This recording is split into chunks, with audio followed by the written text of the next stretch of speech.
Welcome to Laughing to Death, Moments in Mortality with 3 death doulas, because we are so happy to introduce Kyra Overmier.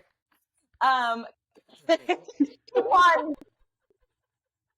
So Kyra will be joining myself, Taylor Bell, and our host that you know, Lacy and and she will be joining us not only for the podcast, but she will also be contributing to our quarterly newsletter. And she's now fully enveloped into the art of dying business, so you can read more about her on our website.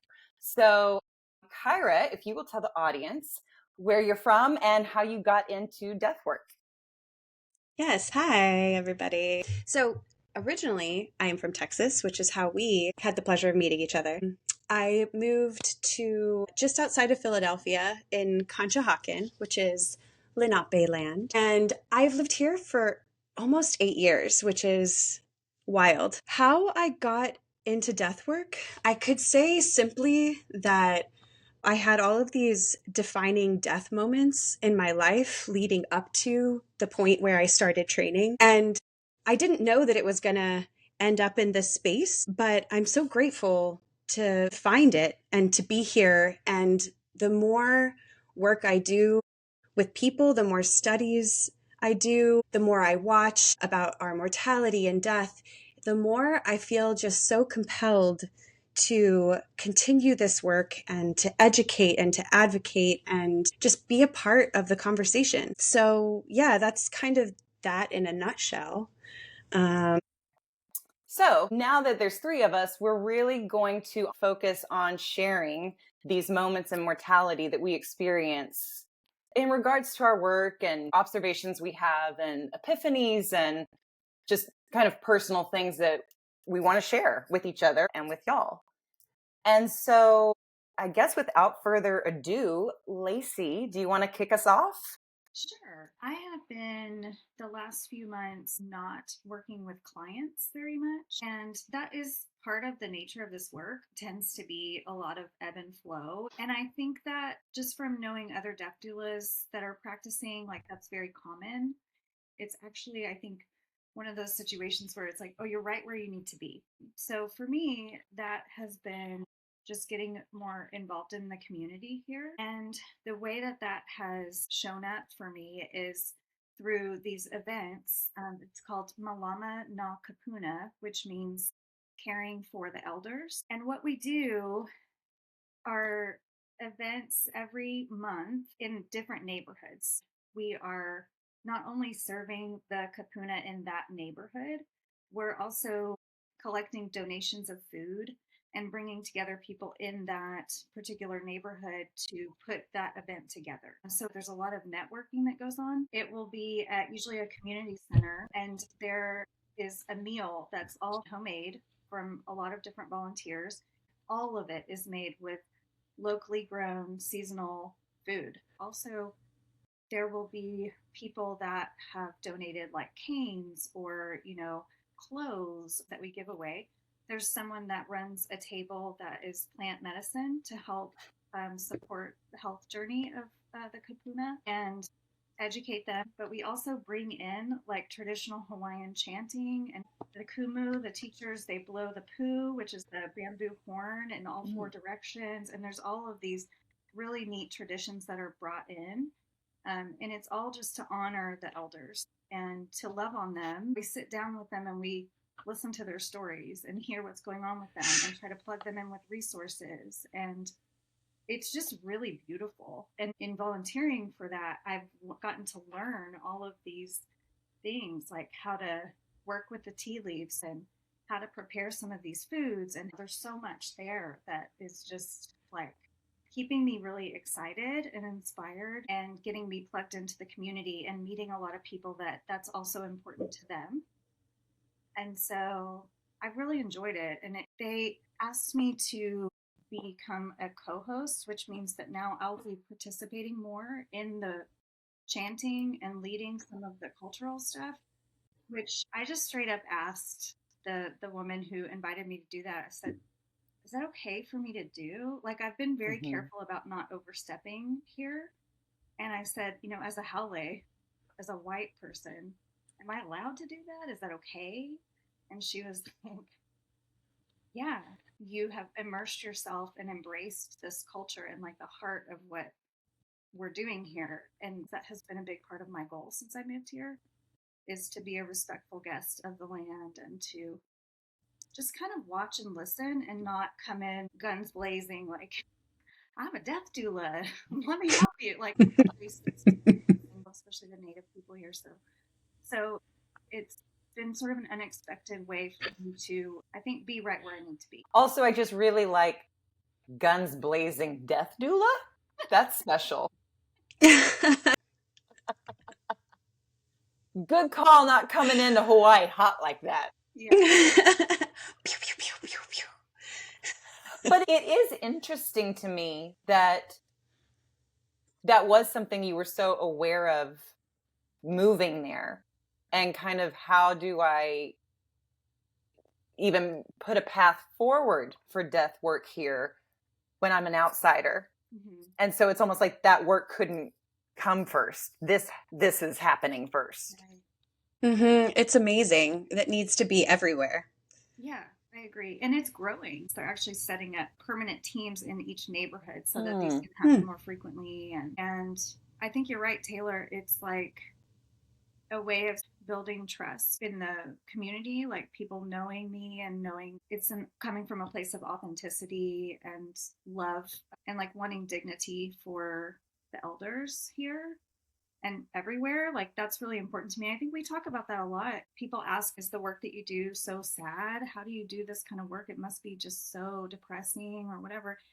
And I think for all of us, it's going into the nursing homes and seeing people that are not necessarily treated with dignity and respect, or they're not getting their emotional needs met and things like that. Like that's the really, really hard part for me anyway. Like I find Agree. that part really, really heavy and I have a hard time with it. And it's not okay, you know?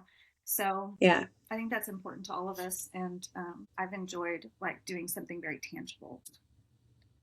And like broadening the perspective of where a death doula fits in. You're comfortable going in those places and those spaces where other people would be like, oh no, it's old people, instead of seeing them as our elders that are to be held up and respected. And so that's just another way of like teaching. And I get that they're teaching you, but also like you sharing this right now is a way to represent end of life and the sacredness of it and how it can be in community. Mm-hmm. I like this. Let's all give it a little. What I'm really interested in is hearing how I can replicate this over here, working in facilities too. Just I echo everything you say about that. And we've all been witness to it, about just the quality or lack thereof of care in facilities, and just wanting to change the culture around how we view elderhood and dying and death and just all of that. Yeah, it's just one of my life goals for sure, is to help shift the culture. Kyra, why don't we just pass the baton to you? What's a moment in the past 3 months or so that has been significant to you? Right now, I find myself primarily in one assisted living facility. I had, in the month of October, worked for a short time with a small hospice, and am now currently just on my own. And I've had the privilege to sit with many people within that work and see a lot of different facilities. And some are really okay, and some are not so okay. But one of the things that I feel really sticks out in my mind, specifically within the past 3 months, was in the time that I have been on pause working for the hospice, I was able to sit bedside with a resident at the facility that I currently frequent as she was dying. And she didn't have a whole lot of family. She was often up there on her own, and she often wanted someone by her side. And as she was dying, she didn't have a lot of people by her side. And so I felt called and honored to be able and to have the space to sit with her.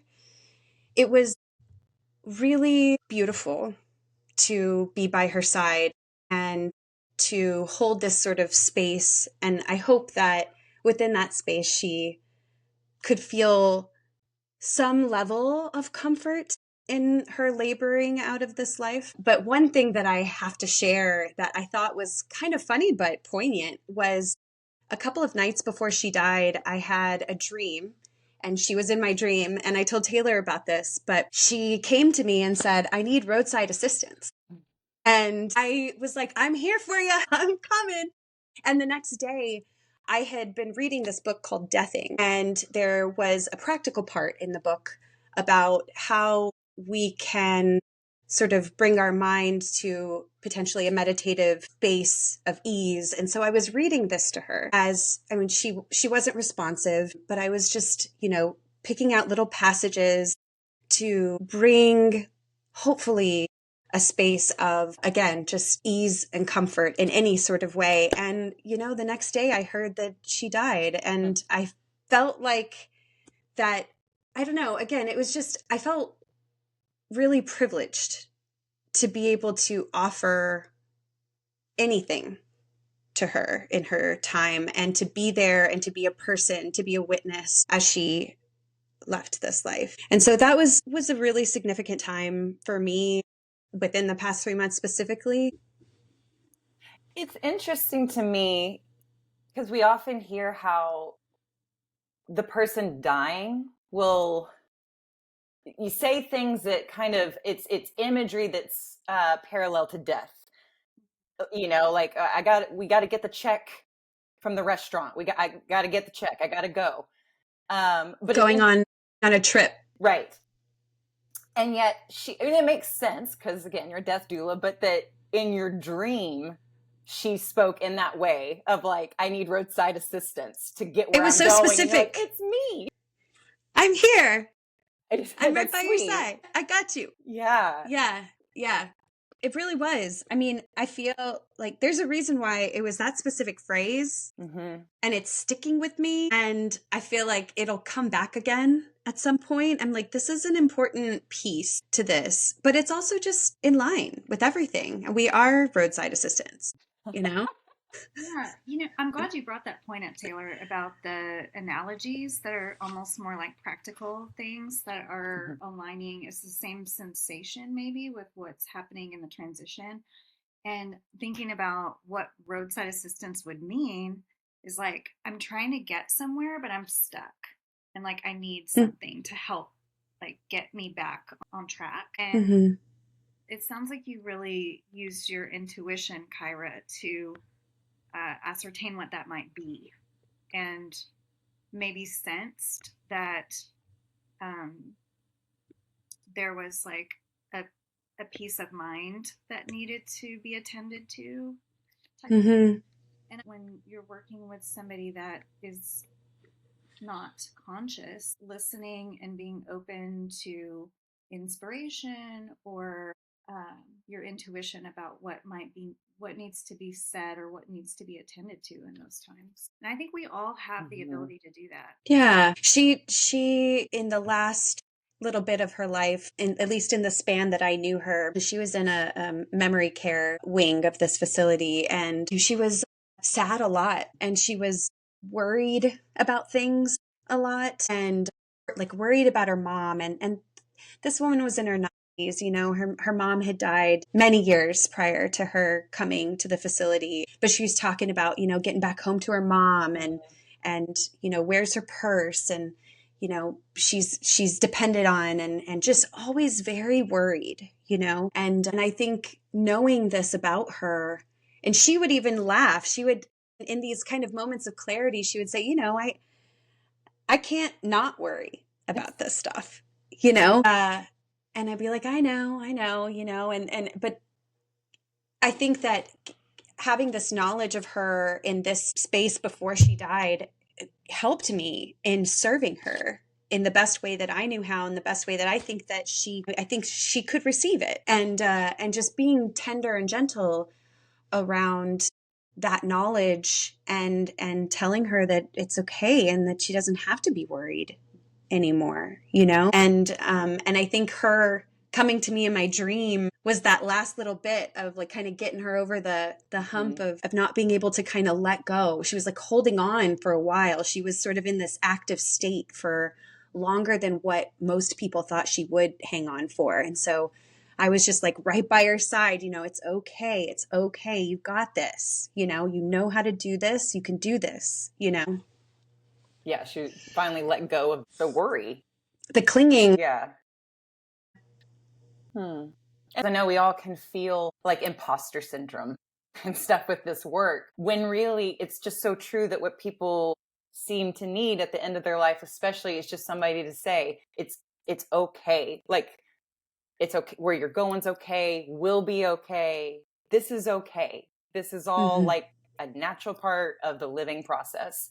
Right. And just to keep reminding them, just being that touch point for them is safety, is like affirming. Okay. But Taylor, you've had quite a journey the last few months. What would you like to share about this? Let's hear it. So much. My first and longest client died last month on All Souls Day, as it were. And I have a lot that I could say about this experience, and I hope to at some point. But there is a moment, the moment kind of it all came together, that I want to focus on. I started with my client 2 years ago, and they were at home, still living at home with their spouse. And from there went palliative care and then hospice and then moved to a facility. So we really had a full experience.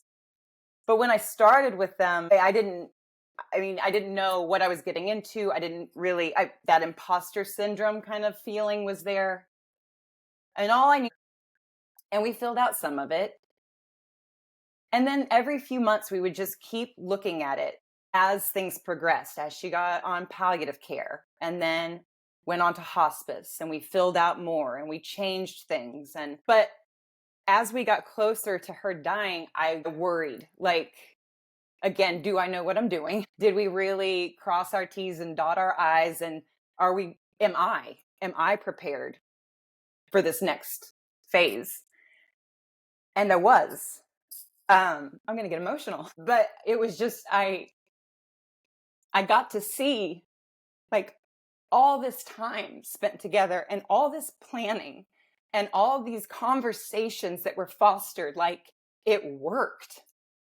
And so when I walked into that facility for the last time, and I happened to be walking in with her hospice nurse, and her spouse is already there and their good friend is there, and everything just seemed to unfold organically. But it wasn't just organic. It was that we were so available, that my client was so available to this from the start, that she really led it. It's funny because my client and I, we used to joke with each other about everything being like in theory, like, oh, this is the plan in theory, or you're going to find the peace at the end in theory. And we would joke like, we just don't know. You just don't know until you're in it. And so I just felt such success for her and for all of us that we tested the theory. What is it like to really look at it and talk about it and be open to it, all of it, like the good, the bad, the very ugly. And can that actually get you to a place of, like, for her feeling peace and dignity that she didn't feel in a lot of her life? We were able to give it to her to the best of our abilities. And that's just everything. It was it was probably the most rough, like worst case kind of stuff going on that was out of everyone's control. But what you guys did was look at what choices there were to be made and where there was space to bring meaning and to bring ease and comfort and clarity and all these things that are like, that's still there, even in a kind of worst case situation. And I'm really proud of you. It's been beautiful to like walk alongside you during this long process.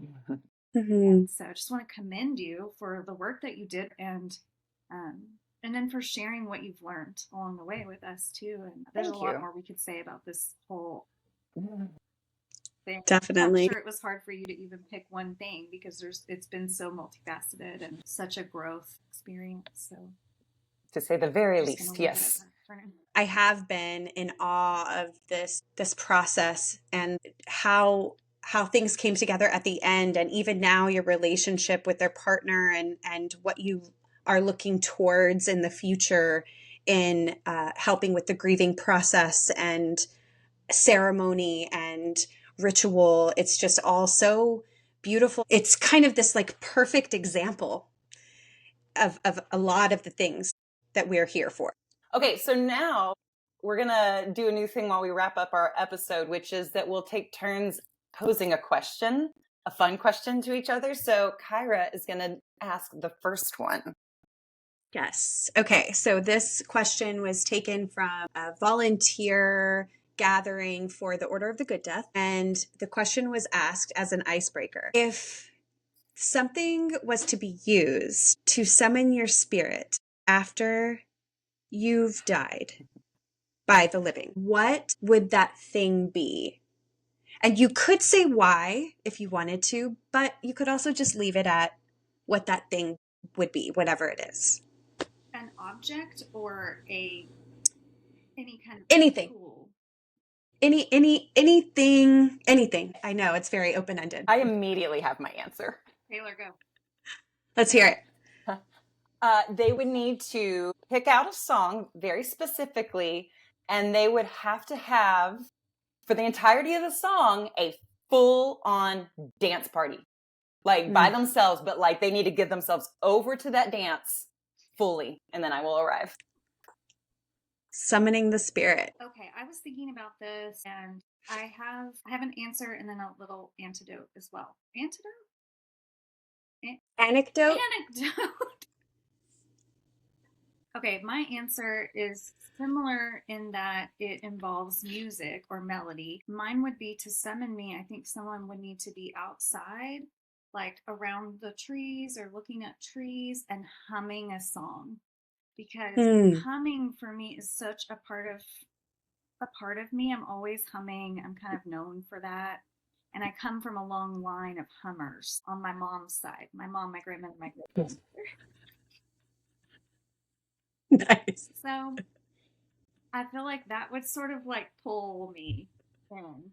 So my answer was, and still kind of is, so I had this, it was funny to me, but at the same time, it really just kind of encapsulates like kind of how I view things. And then afterwards, I heard Alua Arthur's idea of what death will look like for her. And she mentioned this, but one thing that I for sure that you would need to summon me is glitter.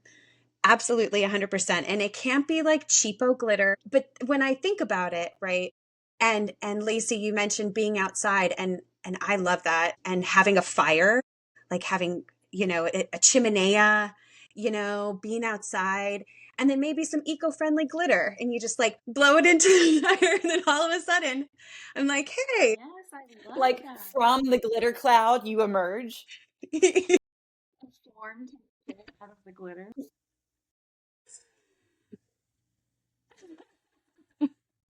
It's I don't think that people would necessarily expect that from me, but I think the people who are closest to me would understand that would most definitely bring me about.